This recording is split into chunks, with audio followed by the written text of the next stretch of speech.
महत्वाची बातमी आपण पाहतोय। आसाममध्ये ॲक्सिस माय इंडियाच्या पोलनुसार भाजपची सत्ता येते। पश्चिम बंगालमधून ममता बॅनर्जींचं सरकार जाण्याचा अंदाज सुद्धा ॲक्सिस माय इंडियाच्या पोलनुसार व्यक्त करण्यात आलेला आहे आणि आसाममध्ये भाजपची सत्ता एनडीएला 88 ते 100 जागा मिळण्याचा अंदाज आहे। सगळ्यात महत्त्वाची बातमी म्हणजे पश्चिम बंगालमध्ये ममता बॅनर्जींची सत्ता जातीये, तिथे सुद्धा भाजपला सत्ता मिळण्याचा अंदाज आहे। मॅट्रिक्सच्या एक्झिट पोलनुसार पश्चिम बंगालमध्ये ममता बॅनर्जींचं सरकार जाण्याचा अंदाज व्यक्त करण्यात आलेला आहे। पश्चिम बंगालमध्ये सत्तेमधला मोठा बदल पाहायला मिळणार आहे। ममता बॅनर्जी यांचं सरकार जाण्याचा अंदाज व्यक्त करण्यात आलेला आहे। मॅट्रिक्सच्या एक्झिट पोलनुसार पश्चिम बंगालमध्ये मोठा बदल पाहायला मिळतोय, तर दुसरीकडे आसाममध्ये सुद्धा भाजपची सत्ता एनडीएला 88 ते 100 जागा मिळण्याचा अंदाज आहे। काँग्रेसला या ठिकाणी सुद्धा धक्का मिळणार आहे, केवळ 24 ते 36 जागा मिळू शकतात। तर दुसरीकडे पश्चिम बंगाल संदर्भातले सुद्धा एक्झिट पोल समोर येत आहेत। मॅट्रिक्सच्या एक्झिट पोलनुसार पश्चिम बंगालमध्ये मोठा बदल पाहायला मिळेल। पश्चिम बंगालमधून ममता बॅनर्जींचं सरकार जाण्याचा अंदाज आहे। पीपल्स पल्सच्या पोलनुसार पश्चिम बंगालमध्ये भाजपची सत्ता येईल। टीएससीला 177-187 जागा मिळण्याचा अंदाज आहे। भाजपला 95 ते 110 जागा मिळण्याचा अंदाज आहे। मोठ्या प्रमाणामध्ये या ठिकाणी प्रचारामध्ये भाजपकडून जोर लावण्यात आलेला होता।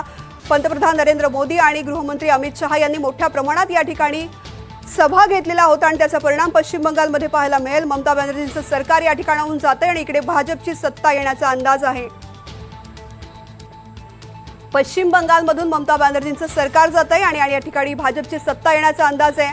177 ते 187 जागा मिळण्याचा अंदाज आहे आणि भाजपला 95 ते 100 110 जागा मिळण्याचा अंदाज व्यक्त करण्यात आलेला आहे। एक्झिट पोल समोर येण्यास सुरुवात झालेली आहे, ज्यानुसार आसाम आणि पश्चिम बंगाल संदर्भातले अंदाज व्यक्त करण्यात आलेला आहे। आसाममध्ये ॲक्सिस माय इंडियाच्या पोलनुसार भाजपची सत्ता येते।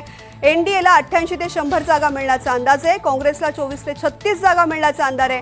तर मॅट्रिक्सच्या एक्झिट पोलनुसार पश्चिम बंगालमध्ये मोठा बदल पाहायला मिळू शकतो। पश्चिम बंगालमधून ममता बॅनर्जींचं सरकार जाण्याचा अंदाज आहे। पीपल्स पल्सच्या पोलनुसार पश्चिम बंगालमध्ये भाजपची सत्ता येते।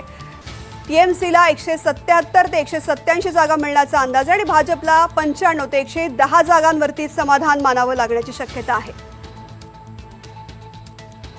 तर 2026 ची विधानसभा निवडणूक कुठे आणि किती मतदान झाले हे सुद्धा आपण पाहतोय। तामिळनाडू राज्यामध्ये 84.45% आणि पश्चिम बंगालमध्ये पहिल्या टप्प्यामध्ये 91% मतदान झालेलं आहे। आसाममध्ये 85.6%, केरळमध्ये 78%, तर पुदुच्चेरीमध्ये 89.87% मतदान झालेलं आहे। पश्चिम बंगालमध्ये दोन्ही टप्प्यांमध्ये भरघोस मतदान झालेलं आहे। पहिल्या टप्प्यात 91%, तर दुसऱ्या टप्प्यामध्ये 89% मतदान झालेलं आहे आणि त्यानंतर हे आता एक्झिट पोल समोर आलेले आहे। पश्चिम बंगालमध्ये ममता बॅनर्जींना मोठा धक्का बसणार आहे, त्यांची सत्ता जाऊ शकते असा एक्झिट पोलचा अंदाज आहे। या ठिकाणी भाजप सत्तेमध्ये येण्याचा अंदाज व्यक्त करण्यात आलेला आहे। टीएमसीला 177 ते 187 जागा मिळण्याचा अंदाज आहे, तर भाजपला 95.110 जागा मिळण्याचा अंदाज आहे। आणि याचबरोबर मॅट्रिक्सच्या एक्झिट पोलनुसार पश्चिम बंगालमध्ये मोठा बदल पाहायला मिळू शकतो। पश्चिम बंगालमधून ममता बॅनर्जींचं सरकार जाण्याचा अंदाज आहे। पश्चिम बंगालमध्ये दोन्ही टप्प्यामध्ये प्रचंड मतदान झालेलं आहे। 90%पेक्षाही जास्त मतदान या ठिकाणी पाहायला मिळतं आणि त्याचा परिणाम सत्ता बदलामध्ये होऊ शकतो।